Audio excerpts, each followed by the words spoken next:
Hello and welcome back to Bipolar Talks, my friends.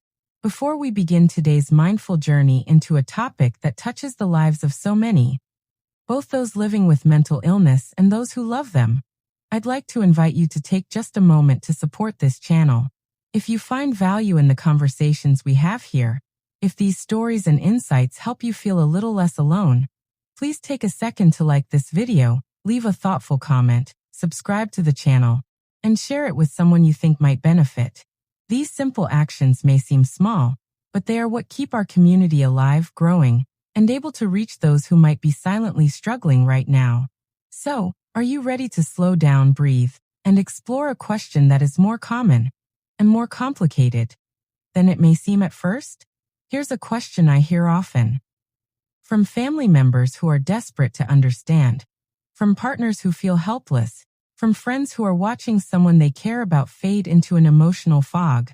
The question is, why would someone with a serious mental illness deliberately hide the truth, or even try to act as if everything is perfectly normal when they're sitting in front of their doctor or therapist, especially when it's so clear that they are not okay?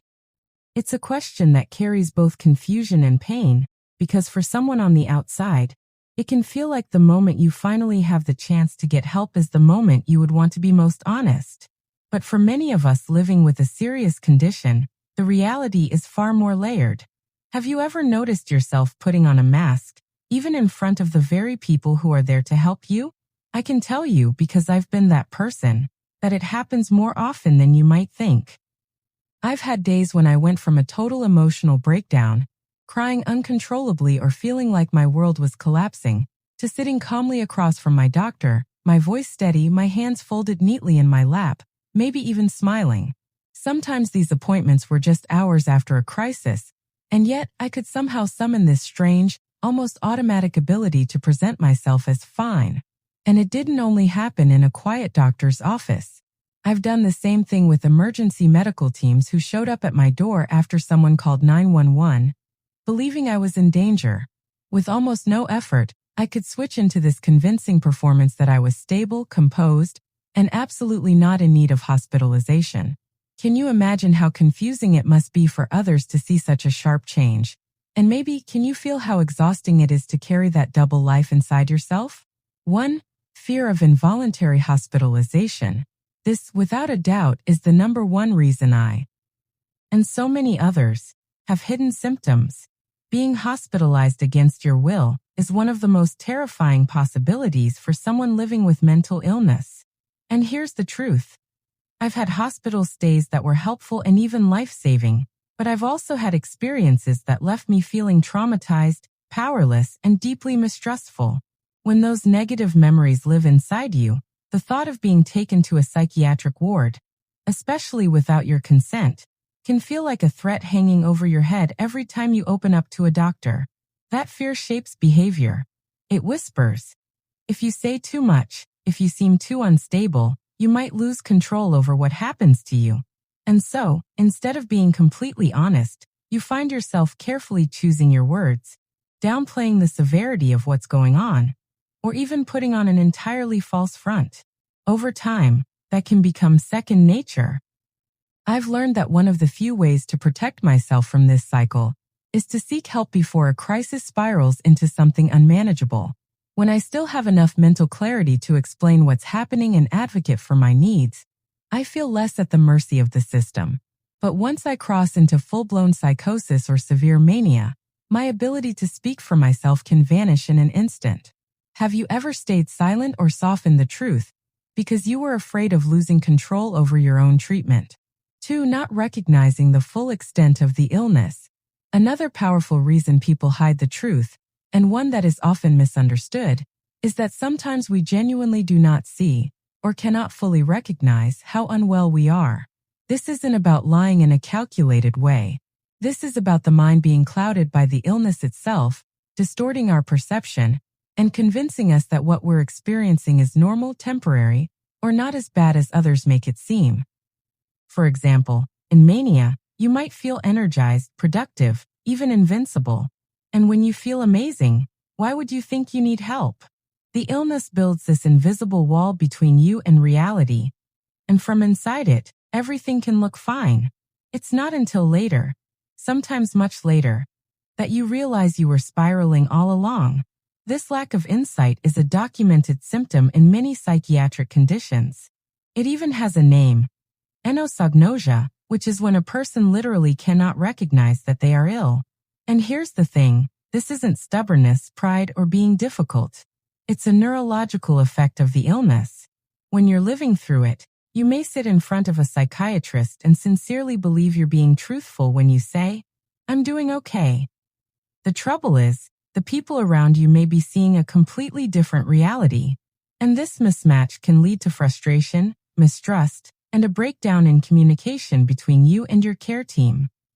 Have you ever looked back on a time in your life and realized that what felt normal then was actually a warning sign you didn't see? 3. Protecting relationships. Mental illness doesn't just affect you. It can ripple through your relationships, straining bonds and changing how people see you. Many of us fear that being completely honest about our symptoms will place a heavy emotional burden on the people we love. Imagine sitting across from your partner, your parent, your closest friend, and watching the worry in their eyes deepen with every word you share. It's natural to want to protect them from that pain.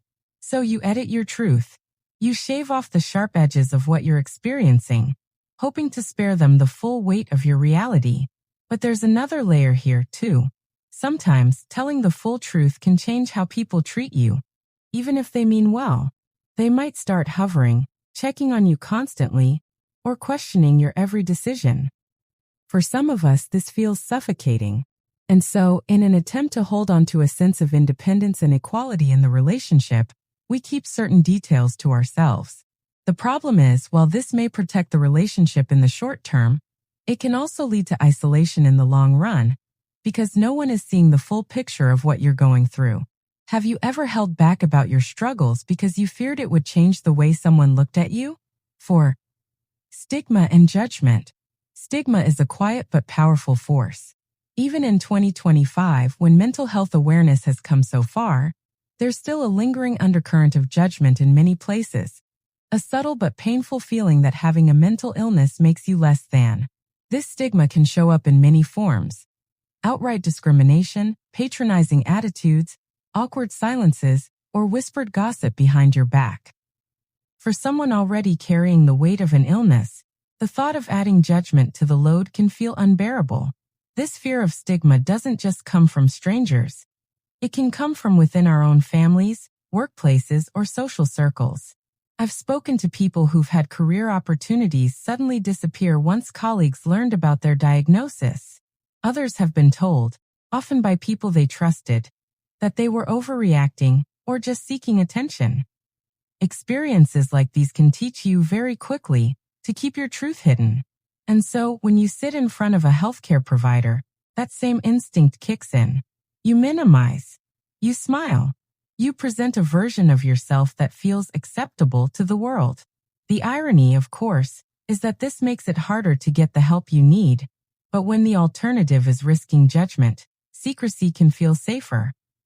Has there ever been a time when you hid your struggles, not because you didn't need help, but because you feared the label that might come with it? 5. Wanting to avoid medications or treatment changes. Here's one that might surprise people who have never been in psychiatric treatment. Sometimes we hide symptoms because we don't want our medications changed, or don't want new ones prescribed at all. Maybe we've found a combination of meds that keeps us relatively stable, even if it's not perfect. Maybe we've finally adjusted to the side effects, or we've fought through months of trial and error to find something that works. The idea of starting over, of risking the destabilizing roller coaster of med changes, can feel terrifying. And sometimes it's not about what we have, it's about what we fear. If you've had bad experiences with certain medications in the past, crushing fatigue, emotional numbness, weight changes, or worse, you might do almost anything to avoid going back there. That includes downplaying symptoms to your doctor, so they won't feel the need to adjust your treatment plan. For some, it's a way of holding on to the little stability they have. For others, it's an act of rebellion against a system that feels too quick to medicate. But in either case, it's a decision rooted in a deep desire for control over your own body and mind. Have you ever found yourself hiding how bad things really were because you were afraid of what changes a doctor might make? 6. Fear of hospitalization. For many people living with mental illness, there is a very real and deep fear of being hospitalized. Sometimes it's because of past experiences. Maybe a hospital stay felt cold, impersonal, or even traumatic. Other times it's because of what we've heard from others. Stories of losing autonomy, of being isolated from loved ones, of being treated more like a patient file than a human being. And so when you're sitting across from a psychiatrist and you know that telling them about your more severe symptoms might lead to them suggesting or insisting on inpatient care, your instinct might be to hold back. This fear isn't always irrational. For someone with a job, children, pets, or other responsibilities, hospitalization can disrupt life in ways that feel impossible to manage. You might wonder, who will take care of my family? Will I lose my job? How will I explain this to my friends? The thought of being away from home, even for your own safety, can feel like too much. And so people choose silence not because they don't need help, but because they fear the form that help might take. Have you ever held back your truth because you were afraid of what kind of help it might lead to? 7. The desire to be seen as doing better. Sometimes we hide our symptoms because we want others, including our healthcare providers, to see us as improving. We want to feel like all the hard work, all the therapy sessions, all the medication adjustments are paying off. There's a sense of pride in showing progress, in finally being able to say, I'm doing better. But the truth is, mental illness isn't a straight upward climb. It's often a winding road with peaks and valleys, and setbacks can happen even when we're doing everything right. Yet, in that moment with your psychiatrist, admitting that you've slipped back into old patterns or that new symptoms have emerged can feel like admitting failure, even though it's not. You may worry they'll think you're not trying hard enough, or that you're somehow letting them down. And so, you put on the brave face. You nod and smile and tell them things are going okay. The danger, of course, is that this prevents them from adjusting your treatment to meet your real needs. And over time, that gap between appearance and reality can widen. Have you ever caught yourself acting fine just because you didn't want to disappoint someone who believed in you?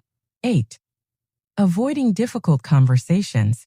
Opening up about your mental state is not always a straightforward conversation. Sometimes telling the truth means digging into uncomfortable topics. Suicidal thoughts, self-harm urges, reckless behaviors, or deep emotional pain.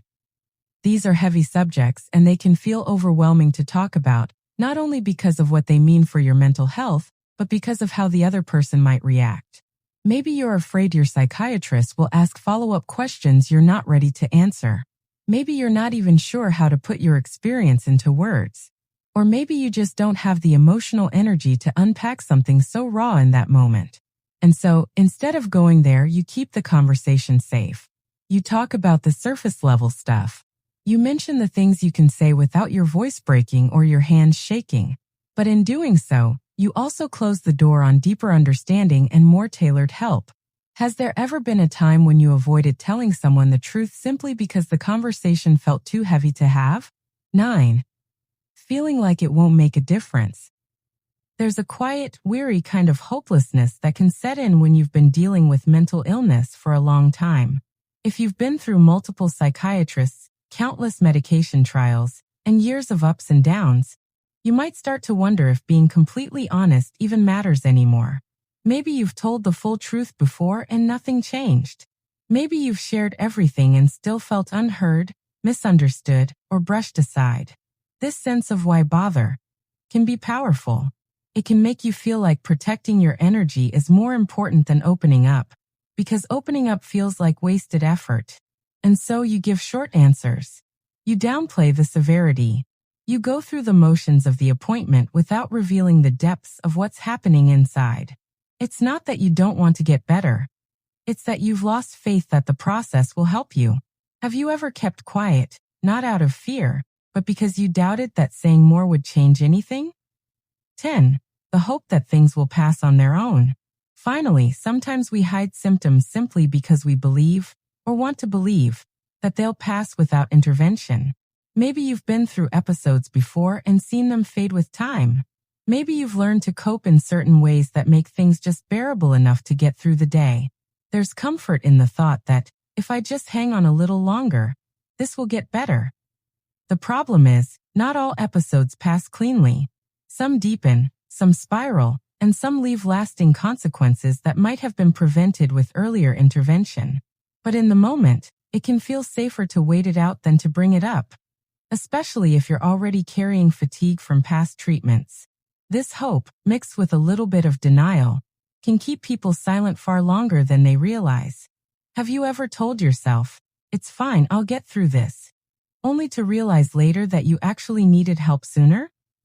And that brings us to the heart of today's mindful conversation here on Bipolar Talks: why people sometimes hide their symptoms from their psychiatrist. We've explored everything from the fear of judgment and hospitalization, to the desire to appear as though we're doing better, to the deep fatigue that can make honesty feel impossible. If you've been listening closely, I hope you've realized one thing. Hiding symptoms doesn't mean you're weak or failing. It means you're human. It means you're navigating a complex web of emotions, fears, and hopes in a world where mental health conversations are still not always easy or safe. But by becoming aware of why we hold back, we create the first opening for change. Because once we understand the why, we can start to decide whether that silence is truly serving us, or whether it's time to take the leap toward a more open dialogue. Can you think of one thing you might share with your psychiatrist next time that you've been holding back until now? Before we wrap up, I want to thank you for giving yourself this time and space to listen mindfully.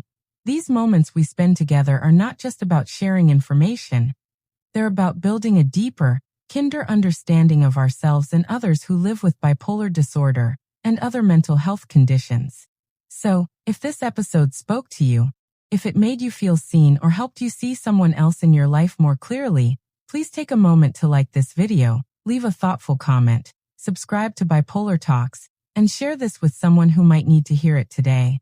Every interaction helps this conversation reach more people who are looking for understanding and support. And remember, this video is for informational purposes only. It is not a substitute for professional advice, diagnosis, or treatment. Always consult with a qualified mental health expert about your specific situation. You deserve care that's tailored to you, and nothing can replace that personal guidance. Until next time, this is Bipolar Talks, wishing you moments of calm, clarity, and connection in the days ahead. Keep listening mindfully, keep speaking your truth when you can, and remember, you are never alone in this journey.